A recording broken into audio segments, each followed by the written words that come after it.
Have you ever looked up at the night sky and felt lost? So small, so brief. One life on one planet, in one galaxy among 2 trillion. We spend our whole lives searching for meaning, for the place where we finally belong. But what if the answer was never above us, in the distant stars? What if it was below us, in the ancient ocean, in the soil beneath your feet, in the patient, breathing body we have been standing on all along? This is a film about where we come from, and where, perhaps, we have always belonged. Look up. What you cannot see is more real than what you can. Scientists tell us that 95% of the universe is invisible. Dark matter, dark energy, forces with no name, no face, no light. They hold the galaxies together. They hold you together. We used to think what we could see was everything. We were wrong. The most important things, the things that hold the whole universe in place, are the things we cannot yet see. And perhaps the most important question we can ask is not what is out there, but what is in here, inside us, that we have not yet learned to read?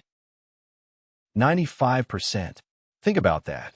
Everything we have ever seen, touched, measured, named, every star, every planet, every ocean, every living thing, is only 5% of what exists. The rest is invisible, holding everything together in silence. We are surrounded by forces we cannot see, connected to things we cannot name. We are not alone in the universe. We are woven into it.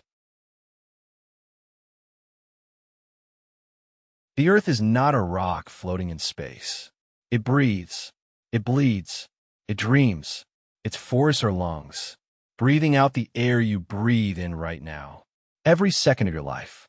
Its oceans are blood, flowing, carrying warmth and salt and life.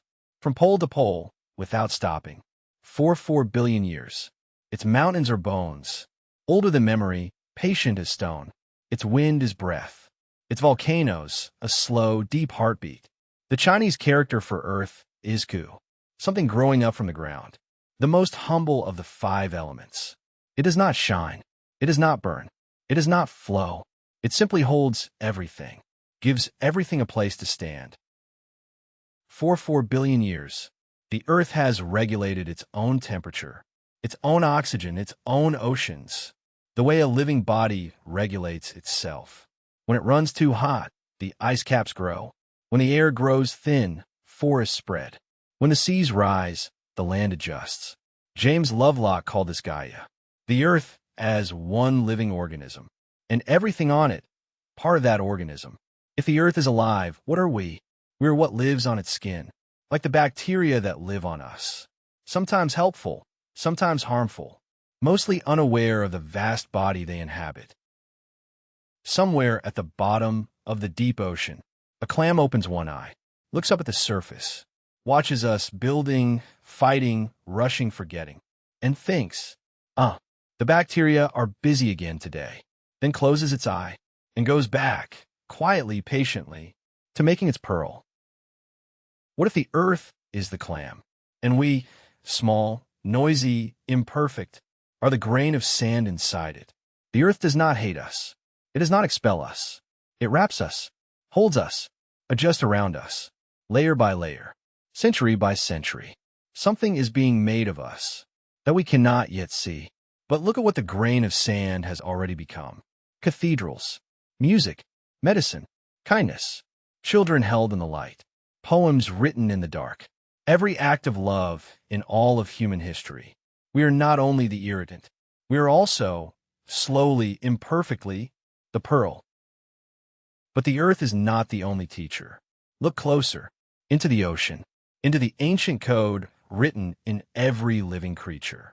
The answers to the oldest human questions have always been here, waiting for us to be quiet enough to listen.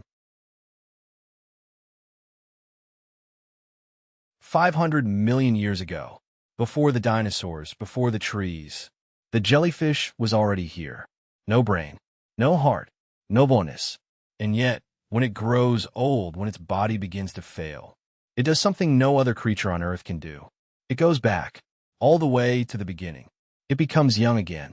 The oldest code of life, written not in stone, but in water. The instruction: reverse, rebuild, begin again. And we're slowly learning to read that instruction. Today, parents preserve their newborn's cord blood, frozen, stored. The instructions of youth, kept safe against the future. Some preserve the stem cells inside baby teeth, the memory of how to build a whole human being from nothing. We are slowly learning to do what the jellyfish does naturally. When you feel it is too late, when you feel you have missed your chance, remember the jellyfish. The code to begin again is already inside you. In the deep, cold waters of the Arctic, a shark has been swimming for 500 years.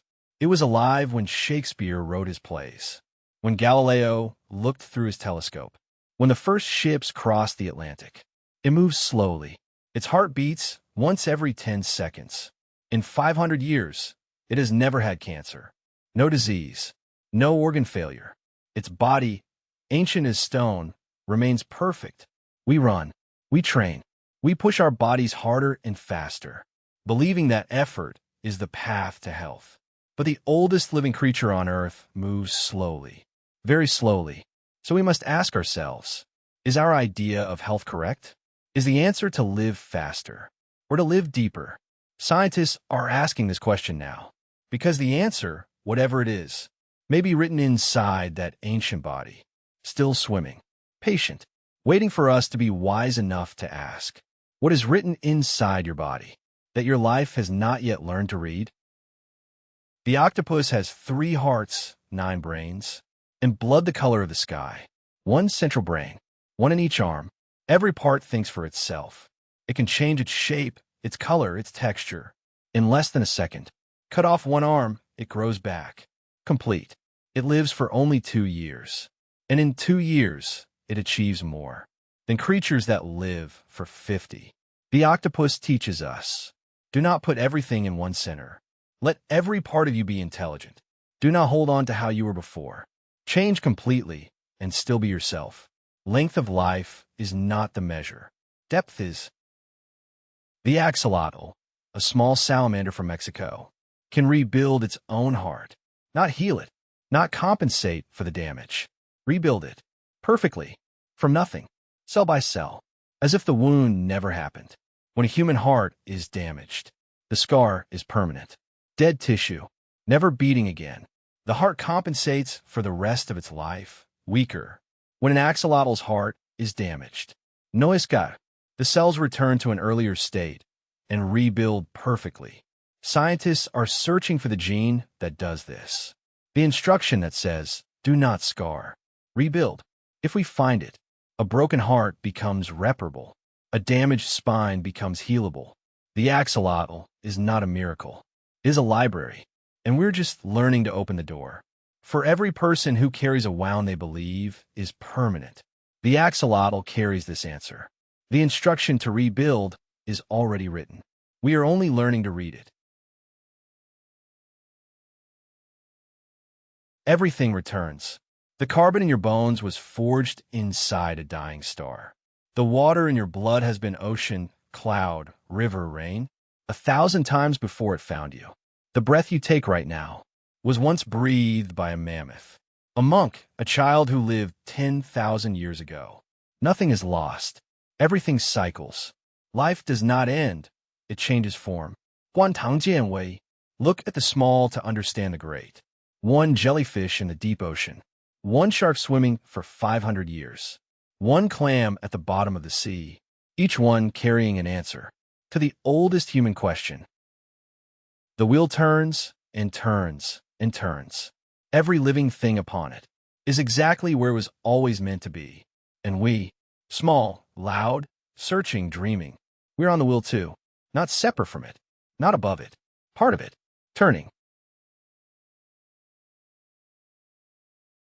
We are made of dark particles we cannot name. We carry the code of creatures 500 million years old.